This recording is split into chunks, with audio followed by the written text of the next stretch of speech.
again turn your attention to Mark chapter 14. Verse 61 to 62.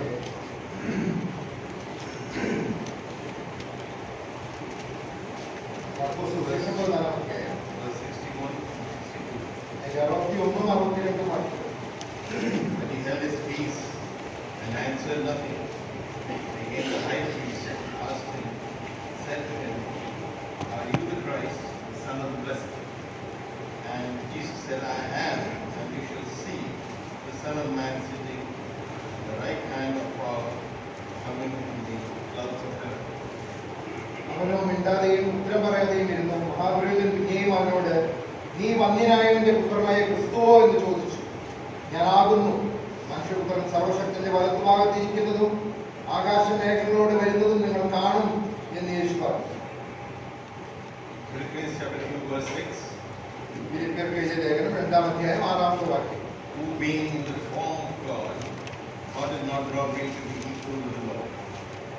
അവൻ ദൈവരൂപത്തിലിരിക്കെ ദൈവത്തോടുള്ള സമത്വം മുറുകെ പിടിച്ചുകൊള്ളണമെന്ന് വിചാരിക്കാതെ ദാസരൂപമെടുത്തു. We just heard of the agony that the Lord Jesus Christ had in his heart as being the Son of Man. He had to go through. മനുഷ്യപുത്രൻ എന്നുള്ള രീതിയിൽ കർത്താവായ യേശു നമുക്ക് വേണ്ടി കടന്നുപോയ വ്യതകള്, കടന്നുപോയ നമുക്ക് വേണ്ടി അനുഭവിച്ച മാനസികമായ വ്യത നാം കേട്ടുകൊണ്ടിരിക്കുകയായിരുന്നു. Things that we do not see, നമുക്ക് കാണുവാൻ കഴിയാത്ത കർത്താവ് കടന്നുപോയ വ്യതകൾ. but the pain still is there. എന്നാൽ അതിന്റെ വേദന കർത്താവ് അനുഭവിച്ചു. And that is why we come to know that that pain on the cross of Calvary was for each one of us that allows us to come together to worship Him around this table. എന്നാൽ ഒരു കാര്യം നമുക്കറിയാം, കർത്താവ് നമുക്ക് വേണ്ടി ആ ക്രൂശിൽ കടന്നുപോയ ആ കാര്യം കർത്താവ് നമുക്ക് വേണ്ടി അനുഭവിക്കുകയും നമ്മെ രക്ഷിക്കുവാൻ, നമ്മെ വീണ്ടെടുക്കുവാനായിരുന്നു. അതുകൊണ്ടാണ് ഇന്ന് രാവിലെ നാം ഒരുമിച്ച് ഇവിടെ കൂടിയിരിക്കുന്നത്. But He had to go through a physical process as well. എന്നാൽ അതോട് ചേർന്ന് കർത്താവ് ശാരീരികമായ വേദനയും നമുക്ക് വേണ്ടി അനുഭവിച്ചു. He is brought in front of the high priest Caiaphas, the one who had been the Levite tribe right from the time of Aaron, has been instituted as those who would take forward the message of God and receive from the people the forgiveness that they have required as the high priest goes into the Holy of Holies. ആ മഹാപുരോഹിതനായ കയ്യഫാവിന് മുമ്പാകെ താൻ നിൽക്കുമ്പോൾ ആ ലേവ്യ പൗരോഹിത്യത്തിൽപ്പെട്ട ആ വ്യക്തി, ഒരു പുരോഹിതൻ, ജനത്തിനു വേണ്ടി ദൈവത്തോട് അപേക്ഷിക്കുവാനായിട്ട്, ജനത്തിനു വേണ്ടി ദൈവം മുമ്പാകെ അപേക്ഷിക്കുവാനായിട്ടുള്ള ഒരു വ്യക്തിയാണ്. And here he says, "Are you Christ?" That is the anointed one, the blessed one. എന്നാൽ ഇവിടെ അവൻ ചോദിക്കുകയാണ്, നീ വന്ധ്യനായവന്റെ പുത്രനായ ക്രിസ്തുവോ എന്ന് ചോദിച്ചു. Christ means the anointed one. അപ്പൊ ക്രിസ്തു എന്ന് പറഞ്ഞാൽ അഭിഷിക്തൻ എന്നുള്ളതാണ് അതിന്റെ അർത്ഥം. The one who has been blessed by God, who has been sent by God, who has been mandated by God to die on the cross of Calvary. ദൈവത്താൽ അയക്കപ്പെട്ടവൻ, ദൈവത്താൽ ആ ക്രൂശിൽ മരിക്കുവാനായിട്ട് നിയമിക്കപ്പെട്ടവൻ.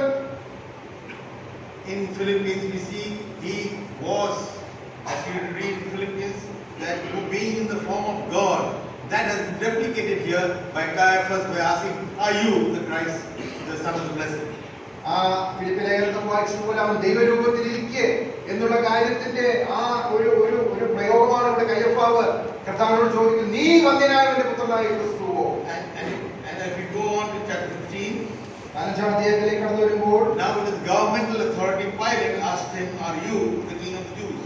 അന്നത്തെ റോമൻ ഗവർണറായിരുന്ന പിലാത്തോസ് ചോദിക്കുകയാണ്, നീ യഹൂദന്മാരുടെ രാജാവോ എന്നുള്ളത്. And he answering said, "You say it, yes."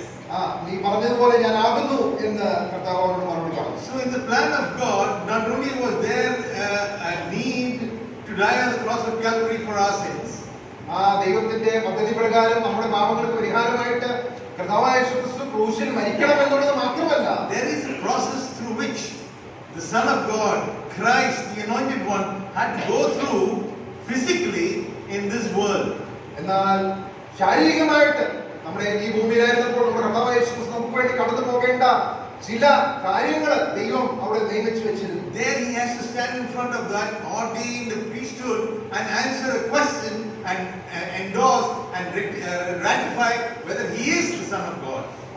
അന്നത്തെ മഹാപുരോഹിതനായ ആ പുരോഹിതന്റെ മുമ്പാകെ നിന്നുകൊണ്ട് താൻ ദൈവപുത്രനാണ് എന്നുള്ള കാര്യം അവനോട് ഏറ്റുപറയേണ്ട ഒരു അവസ്ഥ ഉണ്ടായിരുന്നു. And he admits to it.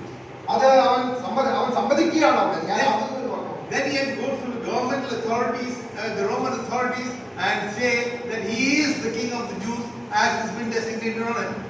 എന്ന് മാത്രമല്ല ആ റോമൻ ഗവർണറായ പിലാത്തോസിന്റെ മുമ്പാകെ നിന്നുകൊണ്ടും അവൻ പറയുകയാണ്, നീ പറയുന്ന പോലെ ഞാൻ യഹൂദന്മാരുടെ രാജാവ് തന്നെ എന്ന് പറയുന്നത്. Philippians chapter 2 verse 7. ഫിലിപ്പിയ ലേഖനത്തിന്റെ 7-ാം വാക്യത്തിൽ And he made himself of no reputation. അവിടെ നാം വായിക്കുന്നത് അവൻ തന്നെത്താൻ ഒഴിച്ചു എന്ന് വായിക്കുന്നു. And that word has got such a lot of meaning in that he is the Son of God, he is the Son of Man, but yet now he has to be as the Son of Man predominantly to be able to die on the cross of Calvary.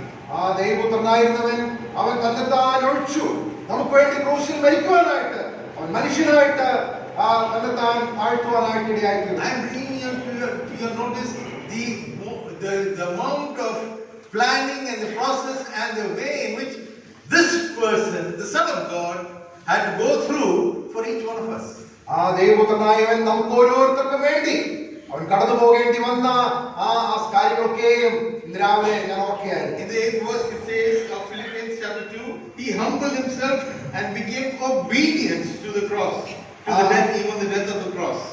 ഫിലിപ്പിയ ലേഖനം തുടർന്ന് വായിക്കുന്നത് അവൻ തന്നെത്താൻ താഴ്ത്തി മരണത്തോളം ക്രൂശിലെ മരണത്തോളം തന്നെ അനുസരണമുള്ളവനായി തീർന്നു. Verse 34 of 15 of Mark says, my God, why have you forsaken me?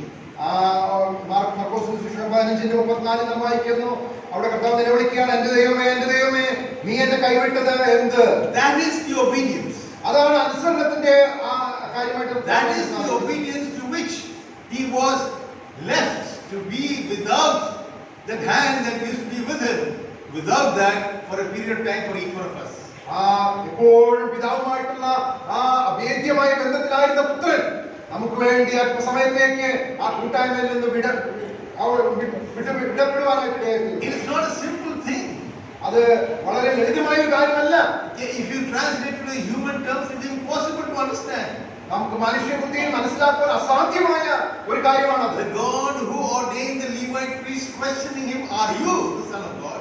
ദൈവത്താൽ നിയമിക്കപ്പെട്ട പുരോഹിതൻ ആ ദൈവത്തോട് ചോദിക്കുകയാണ്, നീ വന്ധ്യനായ പുത്രനായ ക്രിസ്തുവോ എന്ന്. The God who has put Pilate in his place of authority in the Roman Empire has one who asked, are you the King of the Jews? ദൈവത്താൽ നിയമിക്കപ്പെട്ട അന്നത്തെ റോമൻ ഗവർണറായ പിലാത്തോസ് ചോദിക്കുകയാണ്, നീ യഹൂദന്മാരുടെ രാജാവോ എന്ന്. To be able to say, my God, why have you forsaken me? That forsaking for each one of us.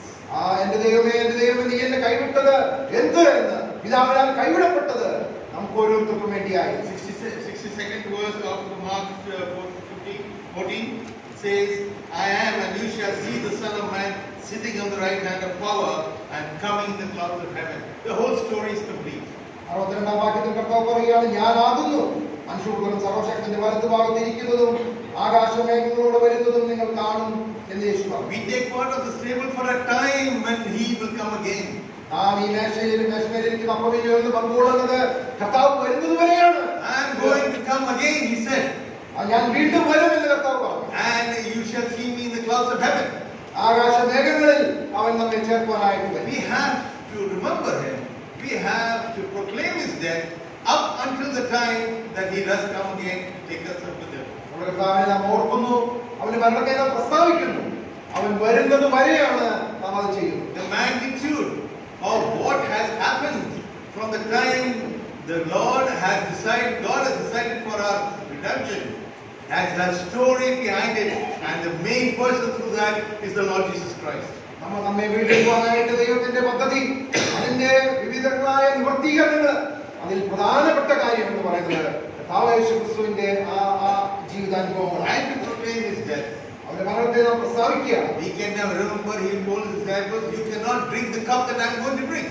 കർത്താവ് തന്റെ ശിഷ്യന്മാരോട് പറഞ്ഞു, ഞാൻ കുടിക്കുന്ന പാനപാത്രം നിങ്ങൾക്ക് കുടിക്കാനായിട്ട് കഴിയില്ല. We cannot take part of the sufferings that he went through on the cross of Calvary, mental and physical. ആ കർത്താവായ യേശു നമുക്ക് വേണ്ടി ക്രൂശിൽ അനുഭവിച്ച മാനസികവും ശാരീരികമായ വേദനകള് നമുക്കാർക്കും അത് അനുഭവിക്കാനും സാധിക്കുകയില്ല. We take part of the table of the bread and the wine. We have our hearts united in communion with those sufferings while we proclaim the death. എന്നാൽ ഈ അപവ്യഞ്ജനങ്ങൾ നമ്മൾ കൊള്ളുമ്പോൾ കർത്താവായ യേശു ക്രിസ്തുവിന്റെ കഷ്ടാനുഭവങ്ങളുടെ കൂട്ടായ്മയാണ് നാം അനുഭവിക്കുന്നത്. And that is how we proclaim the death. അങ്ങനെയാണ് നാം അവന്റെ മരണത്തെ പ്രസ്താവിക്കുന്നത്. ദൈവം നമ്മെ